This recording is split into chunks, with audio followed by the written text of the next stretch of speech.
Well, and that's part of what I was, you said that you've never been up there before. Some would say that that's a pretty daunting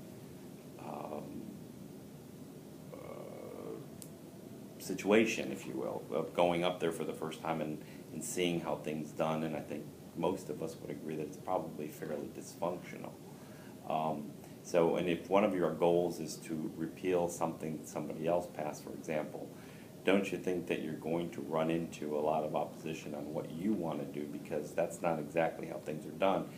And that's really what my question is. Okay. How would you handle something like that? Well, first of all, anything I want to repeal, first, like, for example, not just repeal but rethink some ideas, is because they're extremely unpopular with not just our residents but with Florida residents. So I think the voice of the community is already being heard on a lot of the issues that I want to Give me an address. example of one of those. Merit pay. Our teachers do not like it. 75% of the funds go to Broward County anyways.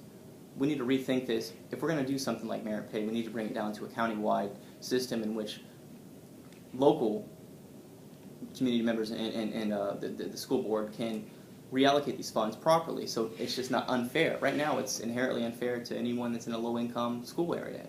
Well, how is merit pay helping our teachers in Lee County? It's not. And this is something that I believe that we need to rethink right away. Okay. Go ahead. Yeah, so some of the priorities that have passed in the last couple of years, one of the big ones has been insurance reform. We've had one of our senators, Senator Richter, who has been a champion of that, but at the same time the criticism has been that insurance rates have gone up tremendously, as much as 50% in some cases. What do you think you can do? Because you may have come across as a property owner, as a business owner. What are some of your ideas related to those kinds of regulations when it comes to making sure you have a competitive market, but at the same time being able to keep rates at places where people can afford them? This is a concern I've heard in a couple interviews I've had now about, I believe it's Citizens Insurance, which is the public insurance that we have. It's the last resort for residents. I personally have Citizens Insurance. What I've read about it, and there's not that much information on the specifics of it, but in 2008 the House passed a bill in which allowed private agencies to bundle car insurance and homeowners insurance. And what it has done, from my understanding, it's essentially made Citizens Insurance more like the Fannie Mae of insurance in Florida, in which these private industries are allowed to dump the undesirable homeowners policies onto the state and make it the taxpayer's burden. So that's another thing we need to rethink up there, is how is this being done and how is it helping our taxpayers, and what is the taxpayer's return on investment? And homeowners insurance, especially Citizens, shouldn't be a subsidy for private insurance companies to come in here and pick and choose the best policies for their private wealth.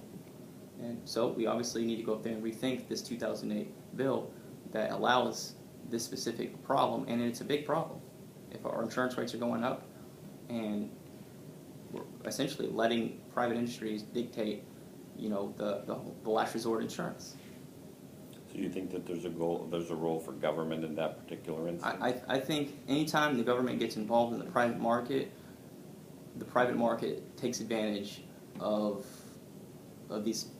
And for example, look at Fannie and Freddie Mac. Obviously, that's a federal issue, but when they're guaranteed to their mortgages, all of a sudden the risk came out of it. And that's the same thing that's happening in the private market. They're being able to bundle policies, and obviously they might make a little bit more on the car side. I don't know how it works, but it's obviously when they're dumping homeowners policies by the dozens, or I don't know how many they're putting onto the private citizens, the taxpayers, but it's enough to where we absolutely need to rethink that and bring some common sense into this. What would be the alternative to Citizens in your mind? There's private insurance has been around for years, hundreds of years. It's one of the oldest professions, I believe. In 1916 or so. I don't know. Who knows how long? I wasn't around then, but I wasn't. The private insurance companies have always managed to make money, and every time the government gets involved and subsidizes private businesses, then all of a sudden the prices go up. Well, my question though is, and I think what you're referring to is the major property insurers were dumping policies at will because the risk was too high. So Citizens came in as a last resort. As a last resort. and you're saying it's not working, I would agree with you. I have citizen policies too. But at the end, what is the alternative from your perspective? What would you do differently? 'Cause it is a big All I can problem. tell you is what I've read about.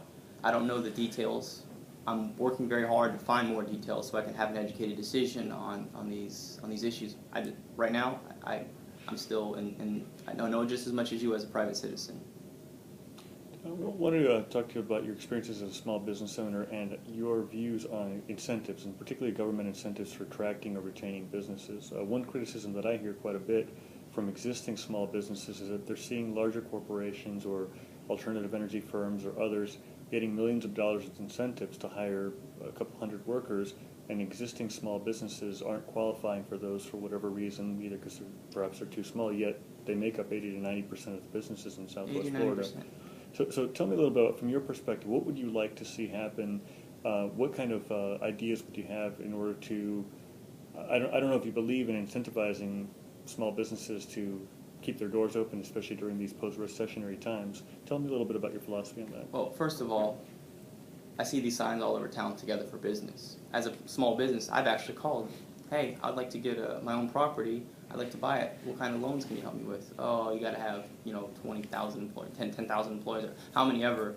So I was like, how are you guys even helping the small businesses?